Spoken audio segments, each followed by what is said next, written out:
എങ്ങനെയുണ്ട് ഇത് ഒരുപാട് ഫിലിം മേക്കേഴ്സിന് റിലേറ്റ് ചെയ്യാൻ പറ്റും. സ്ട്രഗ്ലിംഗ് ഫിലിം മേക്കർ, അങ്ങനെ ഒരു ഫിലിം മേക്കറായിട്ടാണ് നമ്മുടെ നസ്രീൻ ചെയ്യുന്ന. ഒരു ക്യാമിയോ റോളുകൾ വരുന്നുണ്ട്, അത് ഞാൻ പറയുന്നില്ല. കോൾഡ് ഡ്രോം കുഴപ്പമില്ല. ഇയാളുടെ പഴയ പടം മോദിനോട് പോലെ ഇയാൾ റിസൾട്ട് മാത്രം അല്ലെങ്കിൽ ഡെസ്റ്റിനി അത് മാത്രമേ മോശം കൊടുക്കുന്ന, അതൊക്കെ നല്ല മെസ്സേജ് അല്ല. പൊതുവെ കണ്ടിരിക്കുക. ഒരു ഇൻറ്റൻസിറ്റി ഇല്ല, എന്നാലും കണ്ടിരിക്കുക. ലാഗ് അങ്ങനെയൊന്നുമില്ല. ഒരു കുഴപ്പമില്ലാത്ത എൻ്റർടൈനറാണ്. ഒരു ഇവിടെ ഈ ഫിലിം മേക്കേഴ്സിന് ഒരുപാട് റിലേറ്റ് ചെയ്യാൻ പറ്റും. സ്ട്രഗ്ലിംഗ് ഫിലിം മേക്കേഴ്സ് ഇവിടെ ഒരു ഫിലിം മേക്കറായി മാറാൻ പറ്റും. ആ ഫിലിം മേക്കർ നേരിടുന്ന പ്രശ്നങ്ങൾ, ഇതിനകത്തുള്ള പോലെ ഫിലിം മേക്കർ നേരിടുന്ന ബുദ്ധിമുട്ടുകളെല്ലാം കാണിക്കുന്നുണ്ട്. കുഴപ്പമില്ല, ലാഗൊന്നുമില്ല. കുറച്ചൊരു ഇൻറ്റൻസിറ്റി വേണം. ഒരു ഇൻറ്റൻസിറ്റി ഇല്ല, ലാഗൊന്നുമില്ല. സ്ട്രഗ്ലിംഗ് ഫിലിം മേക്കേഴ്സ് ഒരുപാട് റിലേറ്റ് ചെയ്യാൻ പറ്റും.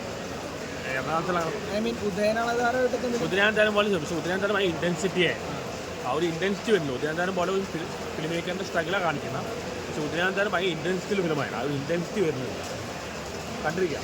ഫസ്റ്റ് ഹാഫാണ്, ഫസ്റ്റ് ഹാഫിന് കുഴപ്പമില്ല.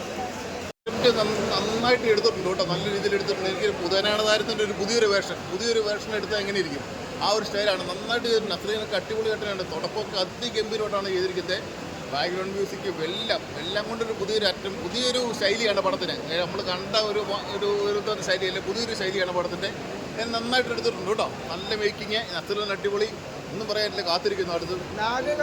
എന്തോ ഇല്ല, ലാഗൊന്നും ഇല്ല. ഇടയ്ക്ക് നമുക്ക് അങ്ങനെ തോന്നിയൊന്നുമില്ല. നന്നായിട്ട് നല്ലൊരു പുതിയ അറ്റംപ്റ്റ് ആയിട്ടാണ് എനിക്ക് തോന്നിയത്. നല്ലൊരു ഇതായിട്ട് ചെയ്തിട്ടുണ്ട്.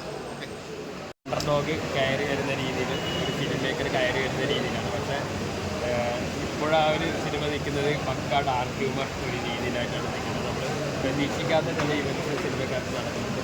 പിന്നെ ഒരുപാട് ആർട്ടിസ്റ്റുകളുടെ മേളമുണ്ട്. അപ്പോൾ നമ്മൾ കാണാത്ത ചില സസ്പെൻസ് ആയിട്ടുള്ള ചില ആർട്ടിസ്റ്റ് ഇതിനകത്ത് വരുന്നുണ്ട്. മലയാളത്തിലെ ഒരു പ്രമുഖ നടൻ തന്നെ അങ്ങനെ ഒരു ക്യാമിയോ റോളിലൊക്കെ വരുന്നുണ്ട്. എന്തായാലും ഗംഭീര എക്സ്പീരിയൻസ് ആണ്.